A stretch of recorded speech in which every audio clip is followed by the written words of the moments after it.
दोस्तों अॼु जी अपडेट में तव्हां सभिनी पहिरीं प्यारनि खे ख़ुशि आमदीद। अॼु जी अपडेट आहे सोप सीरियल पापनगर ते। जी हाँ दोस्तों, पापनगर जी अचण वारी एपिसोड जी पूरी कहानी तव्हांखे ॿुधाईंदासीं। छा वाकई हाणे जेको बलाज ख़ान आहे उहो मल्हार ऐं राबेल जी शादी थियणु ॾींदो बि सही आहे? तव्हां अवाक करे वेंदो राबेल खे?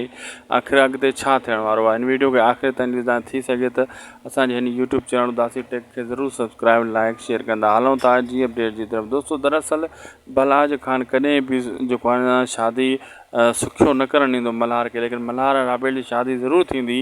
फ़िलहाल वक़्ती तौरु शुरूआती में जेको आहे न बलाज ख़ान रंडकूं मतिलबु रोकथाम कंदो ऐं राबेल ऐं मल्हार खे हिकु थियण जी कोशिशि कामयाबु न करणु ॾींदो ऐं पंहिंजी को न को हरकत शैतानी ज़रूरु कंदो। ये अचण वारे एपिसोड में जॾहिं उनखे ख़बर पवंदी हाणे बलाज ख़ान खे त मल्हार ऐं राबेल जी शादी जूं ॻाल्हियूं हली रहियूं आहिनि, त हू अञा छितो थी पवंदो ऐं को न को तरीक़ो कंदो ऐं थी सघे थो राबेल खे परेशान करे ऐं उनखे ब्लैकमेल करे, अगरि तूं ईअं कयो त मां मल्हार खे मारे छॾींदुसि ऐं मतां राबेल न करे शादी मां ऐं बलाज ख़ान जी ब्लैकमेलिंग में मतां राबेल अची वञे। अचण वारा एपिसोड ज़बरदस्त सनसनीखेज़ थियण वारा आहिनि। असांखे ॾींदा इजाज़त, लाइक सब्सक्राइब शेयर ज़रूरु कंदा यूट्यूब चैनल खे।